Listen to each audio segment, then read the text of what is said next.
ibigoryi biravuga ibigwari bigaceceka ariko abanyabwenge barumva. We muri ibyo rero uri iki? Hari uwinjiye ku gakoni ke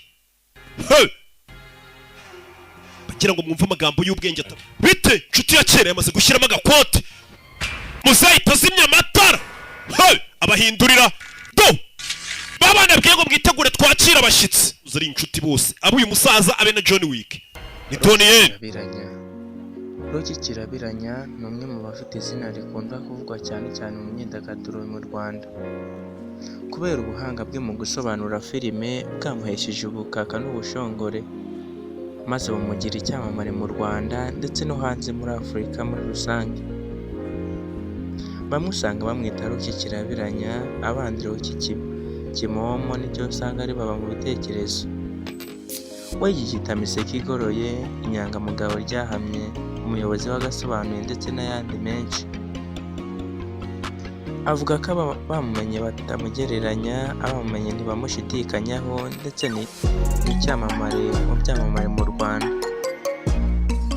Gusa ibyo si byo tugiye kuvuga muri iki kiganiro, nimunyemerere tuvuge ku buzima nk'ingi bwa Rocky Kirabiranya, umuntu uzwi n'abana, urubyiruko ndetse n'abasheshe akanguhe. Rocky Kirabiranya yavutse ku itariki 24 Kanama mu mwaka w'1991. Yavukiye i Kigali ku Muhima, ababyeyi be bamwita Uwizeyimana Marco.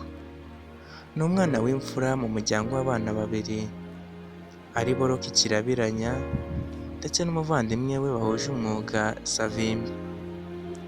Gusa nubwo Uwizeyimana Marco cyangwa Rocky yavukiye ku Muhima siho yakuriye kuko yakuriye hakurya mu Gasyata, akaba ari naho yize amashuri abanza.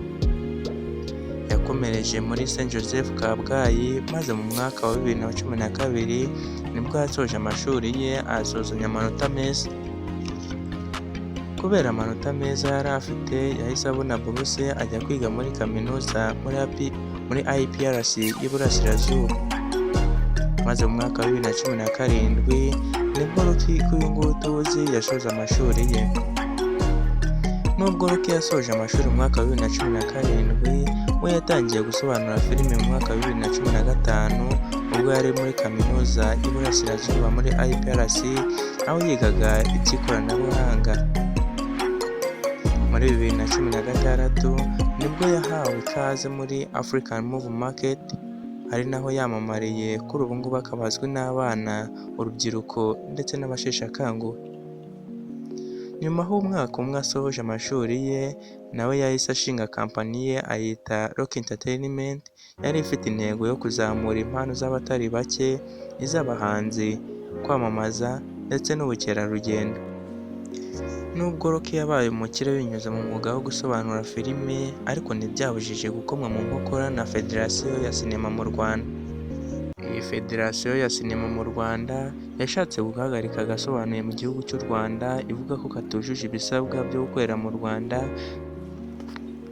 ndetse iyi Federasiyo kandi yavugaga ko agasobanuye mu Rwanda gatuma filime nyarwanda zidatera imbere, zigasigazwa inyuma nk'amateka. Rocky Kirabiranya wari visi perezida w'agasobanuye mu Rwanda yavuze ko ibyo Federasiyo irimo gukora ari ubujiji bukabije. Mu ijambo yasohoye yamagana igitekerezo cyo guhagarika agasobanuye mu Rwanda, yavuze ko nubwo bashaka guhagarika agasobanuye mu Rwanda byaba bisa nko kuvuga ngo barahagarika guhinga umuceri kugira ngo ibiraya nabyo bizabone bizamuke, ngo bizabone bibone abakiriya. Yakomeje anyomoza ibingibi maze birangira batsinze koko. Tugarutse ku buzima nk'ingi bwa Rocky Kirabiranya, mu mwaka wa 2019 yabashije kwegukana igihembo cya Made in Rwanda agitwarana abasore harimo nka John Giti, Sankara ndetse na Savimbi. Mu 2020 mu bihembo bya Choice Award yatowe mu bafite ijwi rikwira hose ku mbuga nkoranyambaga. Mu 2021 yagiye mu bihembo bya Inganji Award, gusa ntiyagize amahirwe kuko yaba atabashije kugitwara, ariko yari yagiye kubihatanira. Ruki Kirabiranya ntabwo atunzwe n'umwuga wo gusobanura filime gusa kuko atunzwe no kwamamaza ndetse akanaba atunganya filime harimo nk'iyo yakoze ayita Umujinya w'umusirikare yaciye ibintu biracika hano mu gihugu cy'u Rwanda ndetse ikaba yarageze no hanze yacyo. Ibyegeranyo nabyo uyu musore arabikora kuko bikundwa na benshi cyane bitewe n'ijwi akoresha, amagambo aba arimo, haba ay'ubwenge ndetse n'ibindi byinshi. Nuko ukundwa n'abakobwa batari bake, ubuzima bwe bwose ntabwo higeze hamenyekana niba afite umuntu wanuganuga. Uvuze ku mateka ya Ruki Kirabiranya bwakwira bugacya, niba hari undi muntu waba ukeneye ko twaza gukoreraho muri iki kiganiro cya The History Media, twazakigukoreraho ubutaha. Kuri YouTube channel twitwa Iby'ingenzi TV, reka tugusaba umusanzu wo gukora subscribe kuko aribyo bizadutera akanyabugabo mu byo dukora byose. Ndi Etienne Rugero rw'Imana, mukomeze mugire ibihe byiza, ndabakunda cyane.